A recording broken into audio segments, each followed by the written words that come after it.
Assalamualaikum warahmatullahi wabarakatuh. Bismillah walhamdulillah, wassalatu wassalamu ala rasulillah wa ala alihi wa sahbihi wa man ittaba'a sunnatahu wa jama'atah min yaumina hada ila yaumin naqdah, amma ba'du. Hadratul muhtaramin, para alim ulama, para kiai, para tokoh, wabil khusus pada beliau Al-Mukarram Kiai Haji Wawan Aroni Amin, Rais Suriah, pengurus cabang Nahdlatul Ulama Kabupaten Cirebon, yang alhamdulillah beliau sudah hadir di tengah-tengah kita dan insya Allah akan memberikan mau'izah hasanah untuk kita semua. Yang kami hormati, kami muliakan para alim ulama, wabil khusus jajaran mustasyar, jajaran Suriah, jajaran Tanfidiyah, Majelis Wakil Cabang Kecamatan Plumbon, wabil khusus pada beliau Al-Mukarram Kiai Satori selaku Rais Suriah dan Kiai Kasnanto selaku Ketua Tanfidiyah. Yang kami hormati dan kami banggakan seluruh pimpinan badan otonom lembaga di lingkungan Nahdlatul Ulama Kecamatan Plumbon, yang terhormat Ketua Muslimat, yang terhormat Ketua Fatayat, yang terhormat Ketua Ansor, Komandan Satuan Koordinasi Rayon Banser Kecamatan Plumbon, Ketua IPNU, IPPNU, dan seluruh saja yang hadir di tengah-tengah agenda kegiatan pelantikan ini. Yang kami banggakan, yang kami hormati Bapak Bupati kita, Bapak Dr. Andes Kiai Haji Imron Rosadi MAG, yang alhamdulillah di tiap kegiatan NU beliau selalu menyempatkan diri untuk hadir. Bahkan tadi bisik-bisik ke saya, Kang, kalau ada kegiatan NU saya diajak, insya Allah saya berkenan untuk meramaikan sekaligus memeriahkan kegiatan Nahdlatul Ulama di kecamatan-kecamatan. Ini luar biasa ya. Yang kami hormati Muspika Kecamatan Plumbon, yang terhormat Bapak Camat, yang tadi disebutkan, kalau dipuji ini sudah luar biasa. Kalau kita baskongi, tadi Kiai Kasnanto sudah memuji camat ini sudah sangat luar biasa, sampai kalau diisi air pujiannya penuh. Jadi DNU ini terbiasa dengan pokoknya kerja dulu, menggawe dulu secara ikhlas maksimal, insya Allah hasil kerjanya itu akan dibalas oleh Allah SWT. Semoga beliau ke depan dari kepala dinas, amin ya rabbal alamin. Ya konkret, pangerannya dan sampingnya kan, si pendidikan kodar mana sampingnya, tergantung nanti. Bapak dan Ramil atau yang mewakili, Bapak Kapolsek atau yang mewakili, serta hadirin hadirat yang dimuliakan Allah SWT. Tadi baru saja pengurus Majelis Wakil Cabang dilantik.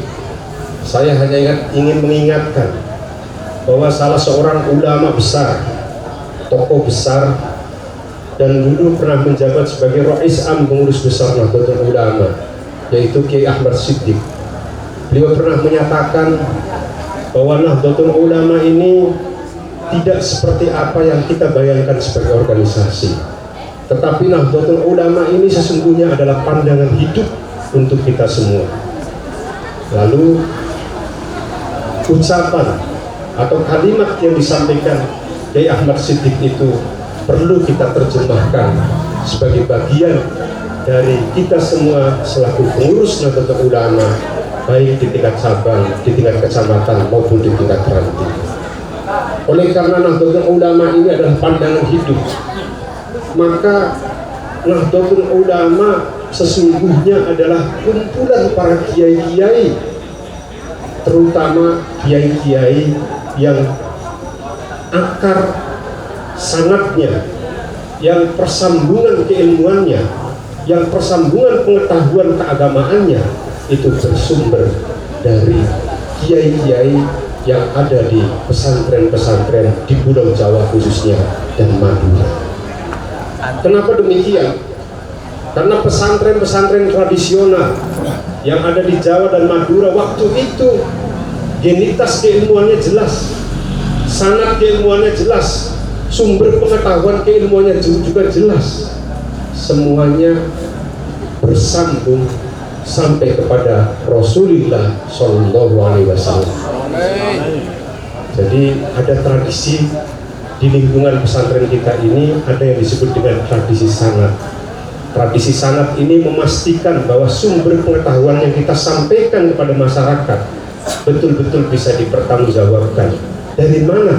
Dari mereka berguru terhadap gurunya, gurunya juga berguru terhadap gurunya, sampai kepada penulis kitab itu, dan penulis kitab itu juga berguru pada gurunya sampai kepada Rasulullah SAW. Ini yang tidak pernah ada di lingkungan pendidikan manapun. Coba tanya kepala SMP, ditanya, atau guru SMA, ditanya belajar matematikanya di mana? Kira-kira sampai nggak sampai Newton ya? Kira-kira sampai nggak sampai pengarang matematikanya? Saya nggak yakin bisa hafal. Tapi kalau ulama-ulama pesantren, ulama-ulama yang ada di lingkungan pesantren kita ini, ditanya gurunya siapa, lalu sanad persambungan keilmuannya dari mana, insya Allah kiai-kiai kita bisa mempertanggungjawabkan secara utuh sumber pengetahuan itu. Jadi oleh karena itu Nahdlatul Ulama sesungguhnya adalah kumpulan para ulama-ulama. Di mana? Di pelosok jagat ini, baik yang ada di desa-desa, yang ada di kecamatan-kecamatan, di kabupaten-kabupaten, bahkan di tingkat nasional, banyak sekali ulama-ulama Nahdlatul Ulama ini bertebar di mana-mana. Hanya kemudian lalu kiai-kiai yang menjadi pelopor dalam kerangka besar pesantren tersebut lalu berikhtiar dan beristihad, membentuklah satu organisasi yang disebut dengan Nahdlatul Ulama. Ini semata-mata hanya untuk menegaskan bahwa al-haqqu bila nidhamin saya belibuhul batil bin nidham. Sesuatu yang kita anggap sebagai kebenaran, pengetahuan keagamaan yang dimiliki oleh para kiai-kiai di lingkungan pesantren-pesantren yang sangat keilmuannya menyambung kepada Rasulullah SAW ini harus betul-betul dipelopori dalam satu wadah organisasi agar tertib, agar tidak mudah dijebak, agar tidak mudah dikalahkan oleh sesuatu yang batil. Maka dibangunlah salah satu organisasi yang merupakan ikhtiar dari Hadratus Syekh Mbah Hasim. Lahirlah Nahdlatul Ulama.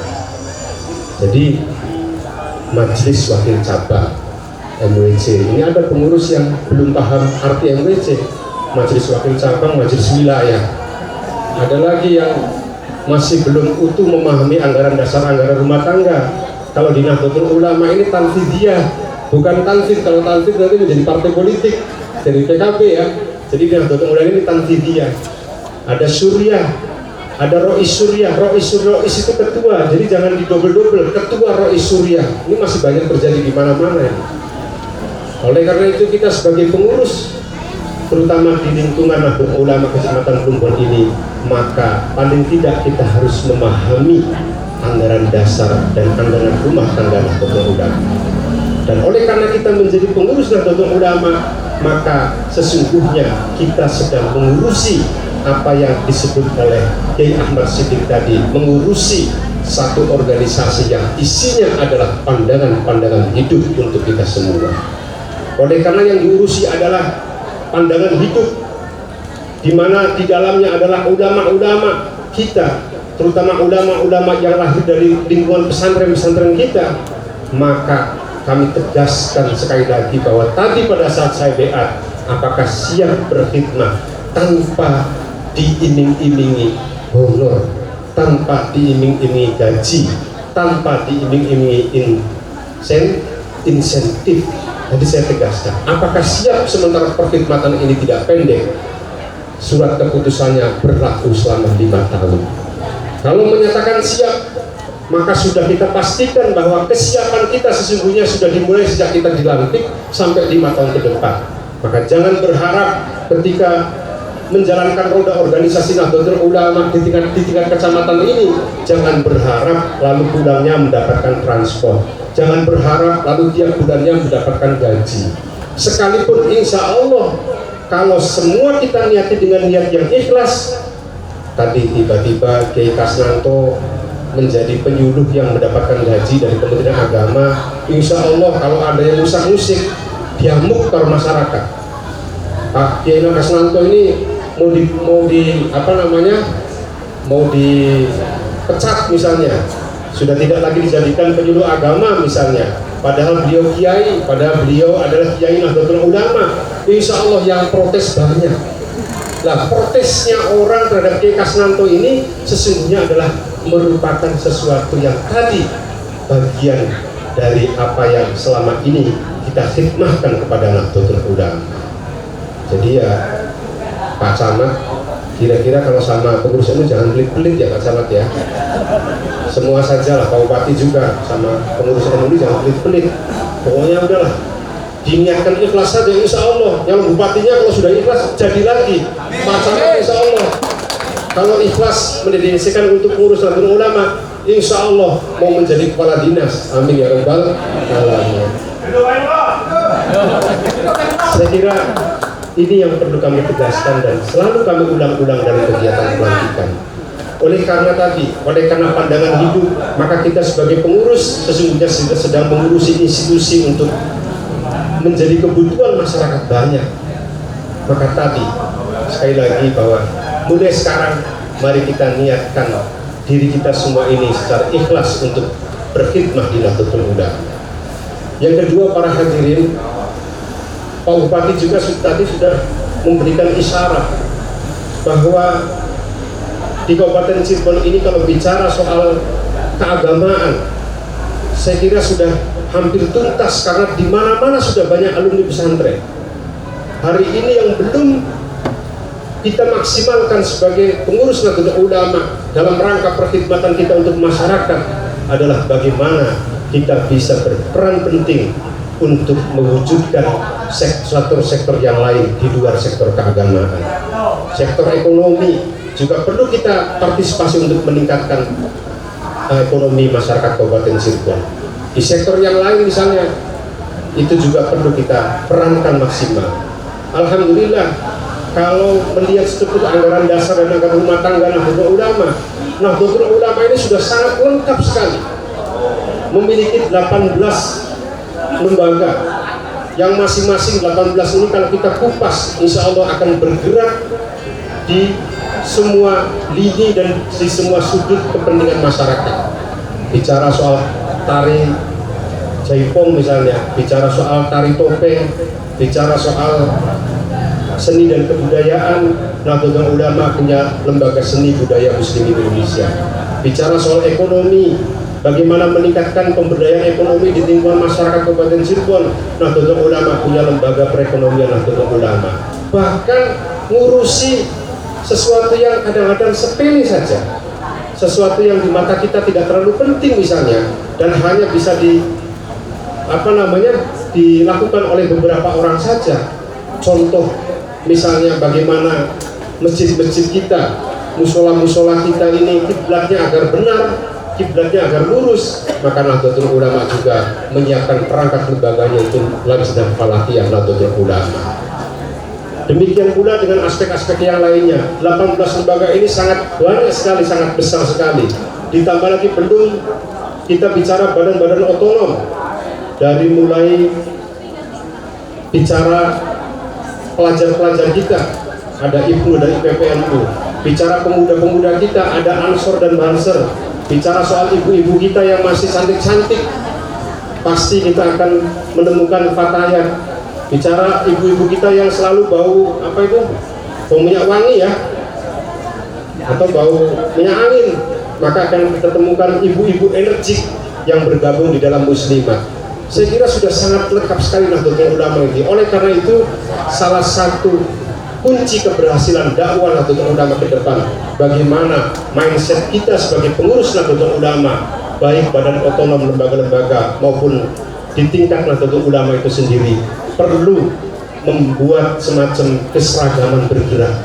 Bagaimana kita semua ini bergerak secara serentak, satu sama lainnya saling mengisi. Maka mulai hari ini, alhamdulillah, bukan mulai hari ini, sudah mulai periode waktu saya dan Kiai Wawan diamanati untuk menjalankan roda organisasi Nahdlatul Ulama ini, maka kita mulai tradisikan, mulai biasakan adanya keluarga besar Nahdlatul Ulama yang di dalamnya meliputi pengurus NU, badan-badan otonom dan lembaga-lembaga. Di beberapa kecamatan alhamdulillah sudah berhasil membangun kantor bersama. Insya Allah ini ya, Pak Kika Senanto ya, insya Allah ya. Plumbon ini insya Allah cita-citanya sudah sangat tinggi sekali untuk membangun kantor bersama. Di beberapa kecamatan yang lain ini sudah berdiri kantor bersama Nahdlatul Ulama. Ada kurang lebih 16 majelis wakil cabang yang baik sudah memiliki maupun dalam proses pembangunan ini sudah memiliki aset kepentingan kantor Nahdlatul Ulama, baik sifatnya wakaf maupun pinjam pakai. Dari 16 ini beberapa di antara dibangun dengan swadaya masyarakat, bahkan hampir mayoritas dibangun berdasarkan swadaya masyarakat. Maka saya katakan kepada pengurus majelis wakil cabang terutama yang baru saja dilantik yaitu Kecamatan Depok, jangan pesimis dengan angka-angka anggaran untuk membangun kantor atau membeli tanah, karena Nahdlatul Ulama di Kabupaten Cirebon ini insya Allah kalau kita gali potensinya akan sangat besar sekali. Banyak orang-orang pengusaha-pengusaha yang memiliki kepentingan terhadap terwujudnya dakwah Nahdlatul Ulama.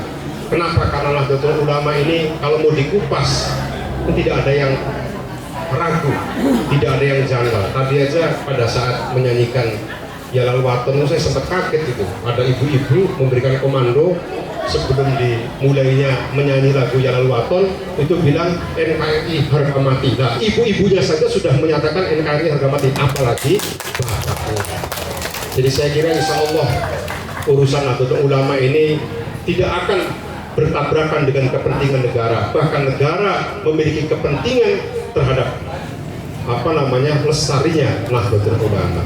Saya kira ini saja yang perlu kami sampaikan. Sekali lagi atas nama pengurus cabang Nahdlatul Ulama menyampaikan selamat kepada pengurus yang baru saja dilantik, dan karena suasana masih Idul Fitri maka kami atas nama pengurus cabang maupun pribadi menyampaikan takabbalallahu minna wa minkum, taqabbal ya karim, wa ja'alallahu dan aidina wal faizin, kullu amin wa antum bi khair. Terima kasih. Al-afu minkum wallahul muwaffiq ila aqwamit thoriq. Wassalamualaikum warahmatullahi wabarakatuh.